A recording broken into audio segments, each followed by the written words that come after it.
Okay, here's a quick review of this projector from Jeemak. It's an LED projector. It's the P100 version, as you can see there. This is the box it came in. I've actually had this for about a week, I'd say. Here's the other side of the box, in case you're wondering. My box came slightly squished. I don't know if that's an Amazon thing or what, but anyway, it was fine inside. It was well packaged in a bigger box, but might have gotten squished somewhere along the way. So there's the box, that's it. And here's what it looks like when you first get it. Okay, so that's it. It comes with a nice bag. Open it up and there's a projector. Now the projector will come initially with a plastic bag over top of it. I think mine's in the bottom. I meant to use it all the time, but of course that didn't happen after the first few times. I just stuffed it back in there. Should be fairly safe in there. This is a bit of a foam case here, and it's got foam all the way around the outsides to protect the projector. Secured in there with two Velcro straps. Easily pops out. And so quickly we'll go through a few of the features. Here's obviously the front of the machine. This is a remote receiver. There is a remote that comes with it here. We'll go through that in just a second. But that's your remote receiver there. There's an adjustable leg on the bottom that screws in or out, and that'll of course adjust the angle of the projector when it's sitting on whatever you're sitting it on. It also has the option, however, to put it on a tripod. So that's a 1/4 inch 20 pitch thread there. So that's a tripod, standard tripod thread. That will work for you there, or you could hang it upside down, because there is an option if you want to mount this on the ceiling. You could hang it by that there. So that's the bottom. The front of it, we'll go back to the front of it here. It has this kind of lens cover. So there's the lens there. It's quite a large lens, but anyway, this is a soft rubber lens cover, which just kind of sits in there. It seems to work okay. Occasionally it falls out on me, but you're only going to use it when it's in the bag, likely anyway. On this side you have the power in port as well as a fan vent. I presume that's a fan vent. It may also be a speaker, because this does have speakers. Back we have a couple of different things. This is a small adjustment for focus adjustment there. There's also another adjustment for focus here, this little dial switch here, as well as a in port for your PC, if you were running something like a PC in there. On the other side, the final side, we have here a USB port, HDMI 1 and 2, so there's two ports for HDMI. AV, so that's going to be audio video in, and this is going to be, has a pair of headphones there on that hole. I don't know if you can see it, but so this is going to be for your audio out. There's also a spot for a TF, or as we say in North America, an SD card. So there is a small hard drive in here. You can run a SD card off of this as well. Now back to the top, we have a few buttons here. Nothing too fancy. There's menu, up, down, right, left, return, continue, and power. So this is your main button here. You also use the menu a little bit. These are all your menus are accessible with the remote control as well. So we'll go over the remote control now since we've got it out. Power, zoom, play, pause, mute, and then your menu buttons, of course. And then down here is some volume buttons. So this is quite easy to use. I do use this quite a bit. There is a receiver in the back of the projector as well as in the front. So if you're sitting up front, you can hit the receiver, or if you're sitting behind it, you can also hit the receiver. So that's smart thinking on their part. And there's the transmitter port on the remote, of course. So that's that for the projector. What else is in the box? Well, let's go through. This was the lens cap that always falls out. Let's put that back in. It has an instruction manual. I did go through the instruction manual when I first got it. It's fairly complete. The English, it starts in English, is fairly complete. It goes through all the things you're going to need to know, remote, how to use it, or parts of it. Then it goes in basic quick start. So you're going to start it up on a basic quick start. Multimedia connections, we just went over that, so you can see all that stuff there. Projector connection, how to connect it to various things, etc., etc. And then it goes over projection distance and size. So you'll want to have a look at this, because it goes from 32 inch all the way up to 200 inch. That's a large projector screen.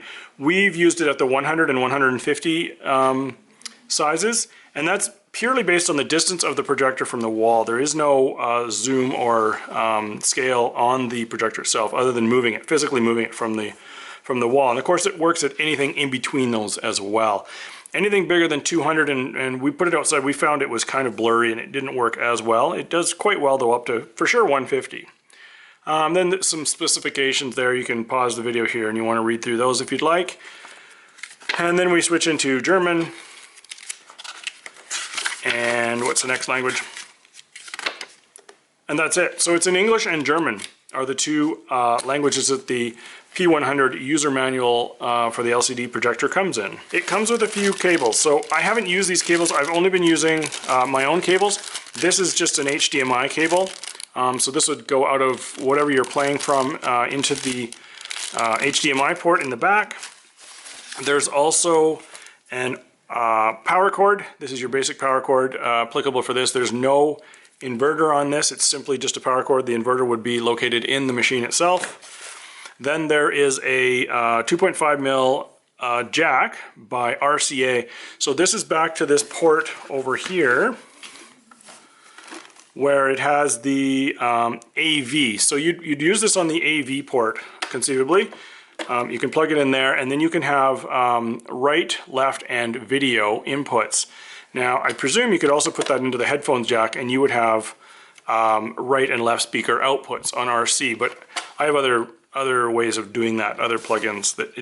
So these are the three that it comes with: the HDMI, the 2.5 mil jack by RCA, and of course the power cord. That was basically it. Here's the plastic bag that it came in. I just keep that in the bottom in case I ever want to store it for longer term. So the case itself is quite useful. Some of these things come with cases that aren't useful, but in this case I really do like it. I just keep the instruction manual and stuff underneath it like this, and then set this in there, and it's nice to have these Velcro straps to hold it in like so, and then fold it up and away you go. So, oh, forgot the remote. So let's take this thing upstairs is where I've been using it. I'll take it upstairs and we'll throw on a couple of movies, and I'll show you the different angles that you can view this from, the brightness, and the menu settings. So let's go. Alright, so we're upstairs now. As you can see, I've got the projector running. It's on a tripod. I'll back up here so you can see the setup. Just on a tripod. I tried to get it up high enough so that when it's looking at the wall, it's about parallel with the wall. You want everything at about right angles with the wall. This is all running off of the Xbox. Right now we just run an HDMI cable over to it quickly. That was the fastest and easiest way for us to get 4K onto the Jeemak projector. So, Colton, if you'd kill the lights, let's have a look at the quality here. I've got the sound muted right now. When the lights are off, this is actually really incredible. I'm extremely pleased with this thing. So I'm standing about 6 feet away from the wall right now. The screen dimension is 100 from bottom left to upper right corners, and that's about half of what this thing's capable of. We don't have a wall big enough to explore the full capabilities of it, and it's about 132 inches from the wall. So the 100-inch diagonal on the wall is about 132 inches from the wall to the projector, and that gives you the correct aspect ratio. Everything's kind of set right now, tuned, and this is 4K you're watching right now. Of course, that's the best quality you can get. Now, all that said, it's shining onto a wall that I painted some years ago. It's probably quite dirty. You can see there's a nail up in the upper corner up there sticking out. And the other thing with this is that the paint color is actually a light brown. So I'll show you that here. So yeah, you could see if it was on a proper screen, it would be probably even better quality. We did hang up a sheet for a minute, but it was wrinkled and you couldn't really enjoy the experience because the sheet was too wrinkled to see what was going on. So there you go. This is I think 4K of Switzerland, some footage of Switzerland, but nonetheless, here it is. I'll unmute it right now and you can hear the sound. And I'll turn it up.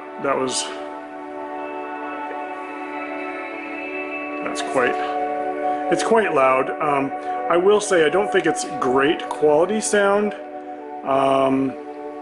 but it puts out sound just the same. There is an audio out function on the projector, which I will use in my ultimate setup with this, because that then can be put into a stereo or a amplifier of some kind and played on some decent speakers. So You know, for the cost of this thing and the size and the portability, it's an absolute no-brainer. So glad I got it, and I'm going to be using this thing a lot. We've already got Halloween plans for it to shine some ghosts and goblins in the upper floor window. So we're going to set that up tonight. If I don't produce this video, then I'll show those as well here. Okay, so here's the front of our house for Halloween. We're getting ready. And I've put the projector screen upstairs that's shining from the back side, and there's just a bed sheet hanging over the window. And it's a pretty cool effect, actually. That works pretty well. It looks a little bit distorted here in the video, but in real life, as I'm viewing it, it actually looks pretty cool. So a little bit blurry. I think the camera's having trouble focusing. But anyway, another use for this projector, and we're going to be using that on Halloween this year. Pretty cool.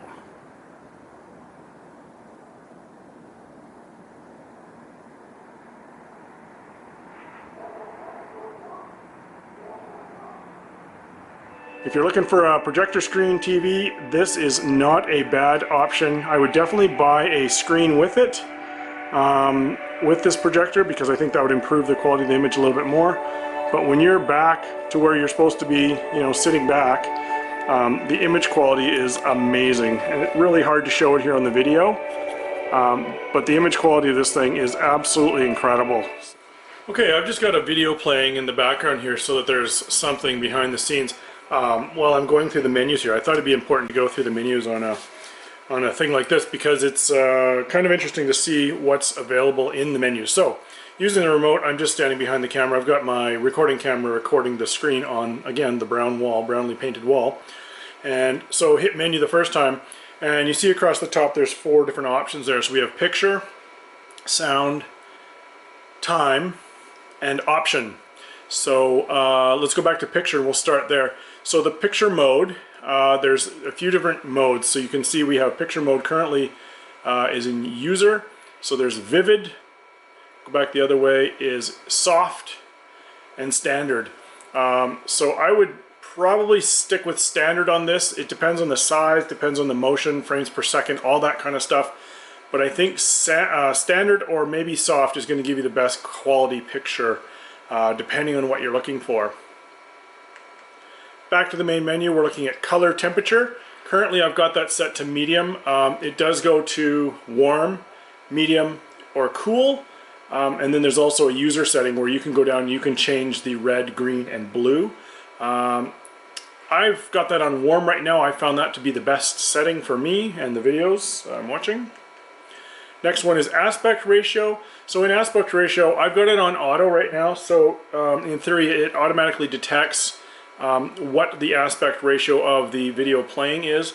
You have the options of forcing it into 4:3, which is of course a, more of a square look, 16:9, which is a fairly standard video output, and then there's zoom 1, which enlarges it. You can see it's quite a bit larger, and then zoom 2 is zoomed in a little bit more. I think you're missing some image on the edges of the screen though in these 2 modes. Just scan, I'm actually not sure what that does. Just scan, I'll have to look that up, and maybe I'll put it in the notes of this video.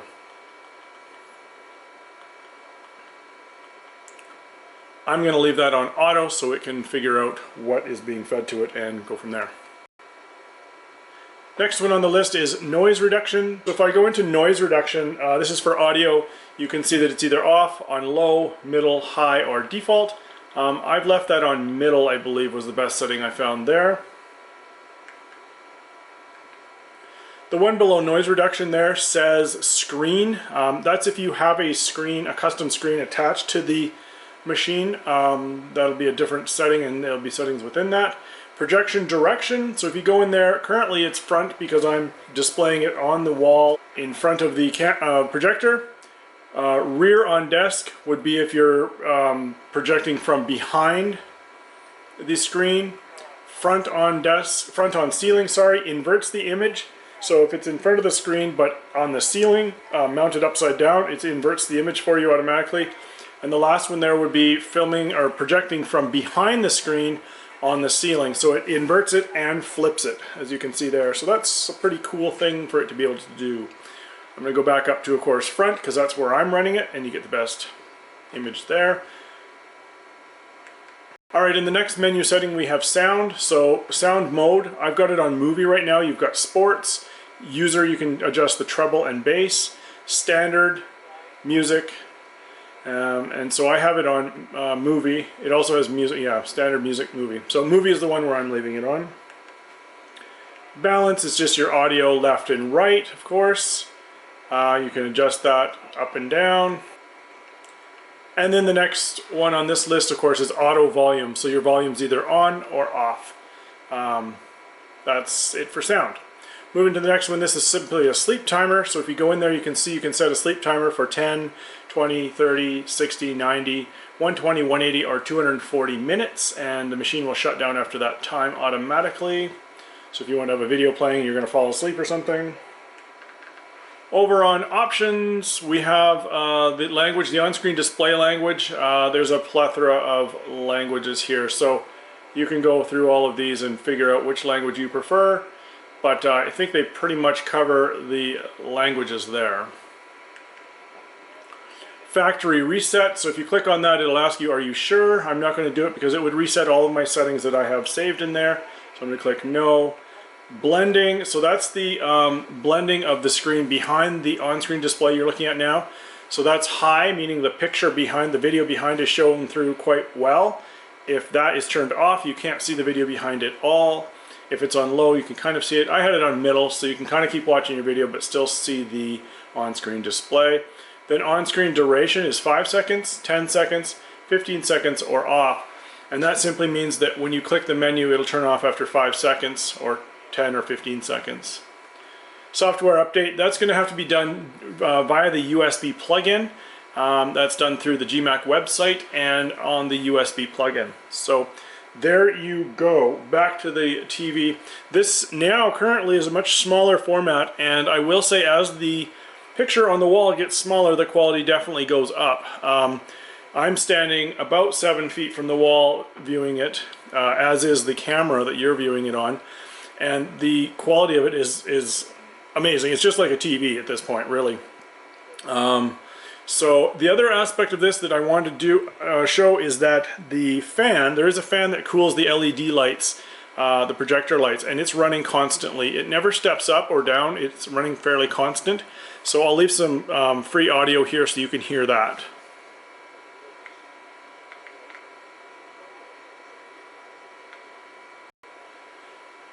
So that's it in a nutshell. That covers pretty much everything on this Jeemak projector. I really like this thing. I'm really glad I bought it. I'm probably going to get another one to replace our upstairs TV. I don't see the reason to have a TV anymore. The quality of this is such that you might see a difference if you had them side by side, but we don't watch enough TV or 8K or 4K videos or anything like that to really notice a difference. I really like the fact that you don't have a TV anymore. You have a small projector, it's hidden away. Perhaps you have a section of wall that's painted white for extra reflection, and I think that's probably what I'm going to do. I will buy a projector screen as well because I think that'd be a good thing to have for maybe outdoor parties for the kids, etc. And the Halloween thing through the window is also an amazing concept, and that's simply a YouTube video that we grabbed off of YouTube and played it through the sheet hanging on the window there. So anyway, if you're looking for a projector screen, this Jeemak screen is simply amazing in my opinion. I would definitely go out and get one. For the price and the quality point on it, you can't beat it, I don't think. I've looked at a couple of these now, and this one really does well. Cheers!